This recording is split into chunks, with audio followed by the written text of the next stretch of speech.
জীবনের প্রত্যেকটা দিন কিন্তু অন্যরকম হয়। একেকটা দিনের সাথে একেকটা দিনের কোনো মিল থাকে না। এই দিন হঠাৎ করেই মনে হয়েছিল যে চলো একটা সিনেমা দেখে আসি। অনেক দিন করে কোনো সিনেমা দেখতে যাওয়া হয় না।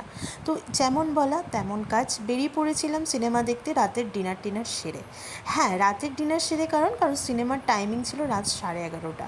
পরের দিন অফিস থাকা সত্ত্বেও এই রিস্কটা যে আকাশ কেন নিয়েছিল সেটা আমারও জানা নেই। যাই হোক, অনেকেরই মনে হয় যে সারাদিনের ক্লান্তির পর একটু তো ইচ্ছে করে টাইমটাকে রিল্যাক্স করে কাটাতে। তো সেটাও সেরকমই একটা দিন ছিল।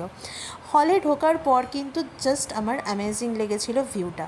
প্রত্যেকটা মানুষ এখানে কত এক্সাইটমেন্ট, কত আনন্দ নিয়ে এসেছে ফ্যামিলির সাথে সিনেমা দেখতে। সত্যি ফ্যামিলি মানেই তো এটা, একসাথে কাটানোর জন্য সবথেকে প্রিয় একটা জায়গা। তারপরে আমরা ঢোকার পরে আমাদের সিনেমা যেহেতু ছিল অডি 10-এ, আমরা অডি 10 খুঁজতে শুরু করলাম এবং ঢুকে দেখলাম অডি 12 অব্দি এখানে অ্যাভেলেবেল। তো 6 অ্যান্ড 7 ক্রস করে আমরা চলে যাচ্ছি অডি 10-এর দিকে। এত ভিড়, এত মানুষের আনাগোনা, কিন্তু জায়গাটা যেন একটু হ্যাসেল লাগছিল না, খুব স্মুথ লাগছিল। এত সুন্দর সুন্দর লেজেন্ডদের কাট আউট দেখে ভাবলাম কেন না একটু ভিডিওতে নিই। আর এই জায়গাটা দেখছো এত ট্রান্সপারেন্ট যে প্রত্যেকের হাঁটা চলাটা পর্যন্ত সুন্দরভাবে নোটেড হচ্ছে। ছোটো ছোটো বাচ্চা থেকে শুরু করে বয়স্ক মানুষরা পর্যন্ত এই সময় সিনেমা দেখতে চলে এসেছিল। আর আমরা ওয়েট করছিলাম আমাদের সিনেমা হলে ঢোকার জন্য।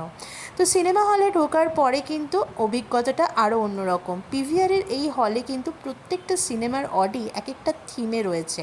তো আমাদের থিমটা কী ছিল এই মুহূর্তে আমার ঠিক মনে পড়ছে না, তবে এরকম পাশেই ছিল আইস বলে আর একটা থিম।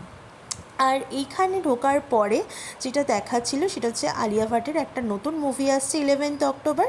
তো সেই মুভিটা ট্রেলারটা বেশ ভালোই লাগলো, তো তোমাদের সাথে একটু শেয়ার করে দিলাম, কারণ আমি চাইনি যে মুভিটা তোমাদেরকে দেখাই। কিন্তু এই মুভি দেখতে গিয়ে একটা ট্র্যাজেডিও হয়েছিল, সেটা পরের দিন না হয় বলবো।